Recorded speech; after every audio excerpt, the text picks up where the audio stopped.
Welcome to your deep dive. Today, we're going to be looking at successful psychopaths. Oh, wow.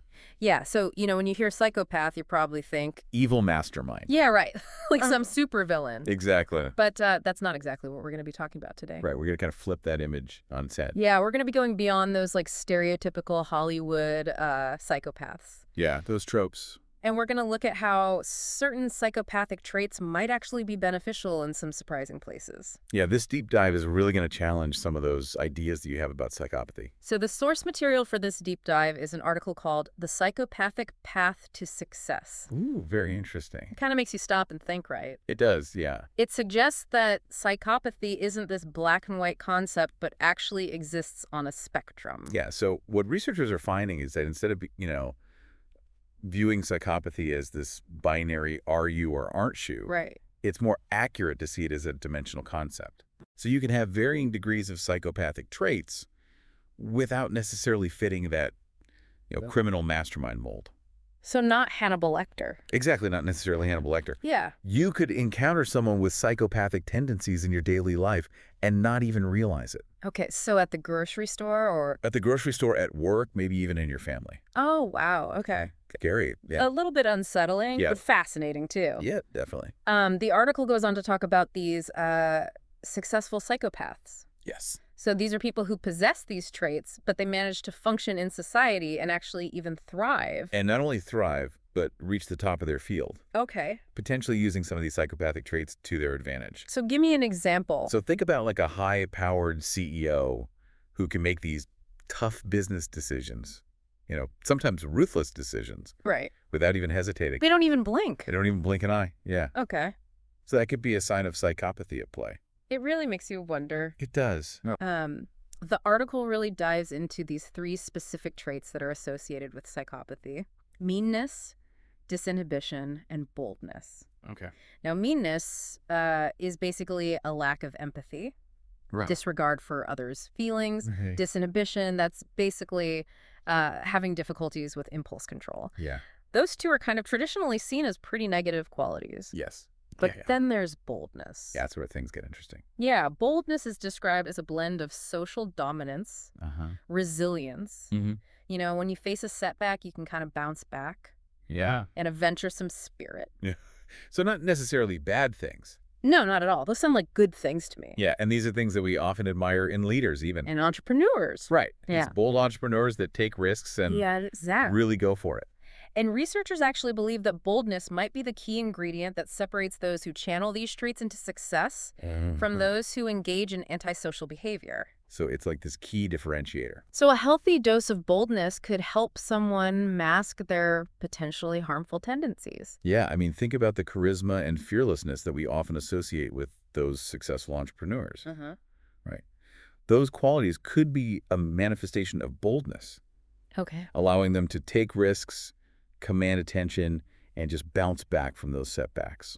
All while potentially masking a lack of empathy. Exactly. Okay, this research actually reminds me of the study that was mentioned in the article Okay. that focused on this Australian ad agency. Okay. And they found that the senior executives at this agency actually scored higher on measures of psychopathic behavior Interesting. compared to the junior staff. Oh, wow. So it kind of makes you think about the personalities that are drawn to and rewarded in those high-stakes environments. Right. It's a dog-eat-dog world up there. Yeah. And the language that's even used in a lot of job advertisements for executive positions, the wording often inadvertently attracts people with these traits. So they're basically putting out a bat signal for psychopaths. They might as well. Yeah. The article even cites this UK firm that advertised for a psychopathic new business media sales executive superstar. Oh, my goodness. Like, who writes this stuff? That is a striking example It's unbelievable. of how society sometimes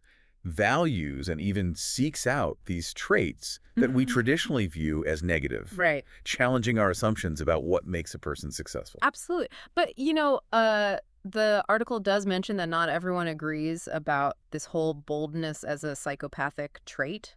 thing? Right. That's a good point. So there's a little debate about it. There's definitely a debate within the research community about that. Okay. Some people argue that boldness on its own doesn't necessarily lead to antisocial behavior. Right. They suggest that meanness and disinhibition, Uh-huh. those are the real drivers of aggression and breaking the rules. Okay, so where does that leave us? So it sounds like we still have a lot to unravel about how these traits interact and what really distinguishes the successful psychopath Right. from someone who might use those same traits for harmful purposes. Right, and to address this, they're developing a new tool called the Successful Psychopathy Scale. Yes. Tell me about that. So it's designed to better assess these traits in the general population. Okay. And this will help researchers understand how common they are and what impact they have in different settings. So they're trying to get a clearer picture of how this manifests not in, extreme cases, but in everyday folks. everyday people, yeah. Yeah. Okay. That could have major implications for how we understand everything from leadership styles to relationships. It seems like we've just scratched the surface. We have. We've established that psychopathy is a lot more complex than just, evil villains. Right. Right. There's a whole spectrum of traits. Yeah. With boldness potentially separating the good from the bad. Exactly. We've talked about how these traits work together, how we measure them, Right. and how prevalent they might be. And there's definitely more to explore, especially when it comes to what this means for you, the listener. So how does this all affect me? Let's dive into that. Okay, let's do it. Welcome back to our deep dive into successful psychopaths. So we were just talking about how common psychopathic traits might be. Yeah. And that UK company looking for a psychopathic superstar. Right. It really makes you think about how those traits Mm-hmm. can be seen as positive in certain situations. Yeah, so what are the implications for society if these traits actually contribute to success? Well, that's a really important question and something that researchers are really looking into. Okay. One of the biggest concerns is, these individuals with high levels of these traits, Yeah. climbing that corporate ladder Okay. and using others without any remorse. So basically, it's just business, Yeah, but times 1,000. exactly. No empathy. Yeah, and that obviously brings up a lot of ethical questions. Right, like how do we balance the potential benefits with the potential downsides? Yeah, how do we balance that boldness and decisiveness Mm-hmm. with ruthlessness and lack of empathy? Right, because, they might be super effective, They might be. but at what cost? At what cost, right? Mm-hmm. What is the human cost of all that? Are we sacrificing, ethical behavior and compassion Potentially. just for results? It makes you think about how we choose our leaders. Right. Are we accidentally rewarding these traits? Yeah. If we put too much emphasis on charisma and ambition, Right. are we unintentionally choosing people Yeah. who are more inclined to these tendencies? But the article also mentioned heroic behavior. Yeah. So how can that be? It seems like a contradiction. It might seem that way, but think about it. Okay. Fearlessness. Uh-huh. That's a key aspect of boldness. Yeah. And that can be super important in high-pressure situations. So like first responders. Exactly. First responders, they need to act quickly, Yeah. decisively in those life-or-death situations. And someone who can stay calm Yes. and make those tough calls Mhm. without hesitation. Right? They're more likely to succeed in those roles. Okay, so that's like the opposite of a ruthless CEO. It is. Wow. And even that ability to detach emotionally can be a benefit. How so? It can help them to stay focused, even when dealing with trauma. So it's really all about how these traits are used. Exactly. That makes sense. That's where that difference between successful and unsuccessful comes in. So the key difference isn't the traits themselves, Right. but how they're managed. Exactly. Okay, so someone with boldness and lack of empathy could become a CEO or a firefighter. Exactly. It all depends on a bunch of different factors. So this successful psychopathy scale could really change things. Absolutely. Imagine being able to identify these individuals. Yeah. We could help them use their strengths and manage the risks. So we could actually guide them in a positive direction. Potentially. Yeah. Okay, what about choosing better leaders? Well, we could use this to develop better selection processes. Right? So not just charisma. Yeah. Look at their psychological makeup. See their potential for both good and bad. So someone with boldness, but also empathy. Exactly. That would be amazing. It would. But how realistic is that? It's a tough question, but But- it has a lot of potential. Okay. The more we learn, Yeah. the more we can rethink what we thought we knew about human behavior. And this isn't about labeling people. Right. It's about understanding them. Exactly. Okay, so how does all of this affect me, the listener? Well, you might be thinking, this is interesting, but I don't work in these fields. Right. It's easy to think it doesn't apply to us. But here's the thing. Okay. It can help you in your everyday interactions. Really? You'll be more aware of those subtle signs of manipulation. So I can spot those too good to be true types. Exactly. You'll be a better judge of character. You'll be able to look past the charm and see their actions. Okay. Recognize those patterns. So it's not about being paranoid. No, not at all. But about understanding people.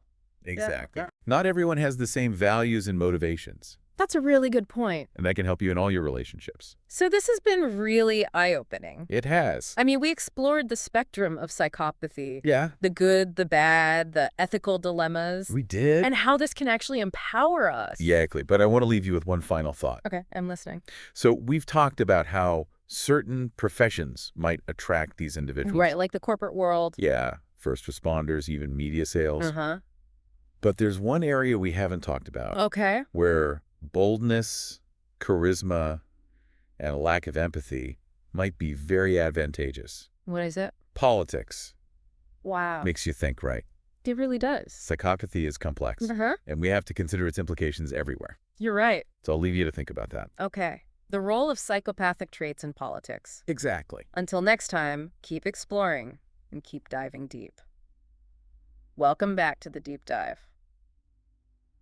I'm still thinking about what you said at the end there. Oh, yeah. Politics and psychopathy. It's a heavy topic. It really is. But an important one. Definitely. So how do those traits we've been talking about actually play out in politics? Well, think about it. Okay. What kind of person runs for office? Someone who's really driven, I guess? Yeah, and not just driven, but successful. Right. All that scrutiny. Yeah. Everyone's watching you. The pressure, the tough decisions. It's got to be tough. You need resilience, fearlessness. And a thick skin. Absolutely. Politics can get nasty. Got it. So to handle all that, Yeah. you might need a certain level of confidence, willingness to take risks, maybe even a little ruthlessness. And those are all Traits we've been talking about. That's kind of scary. It is a little unsettling. So if those traits can lead to success in politics, Yeah, how can we protect ourselves? that's the big question. No easy answers, I'm guessing. Not really, but I think it starts with awareness. Okay.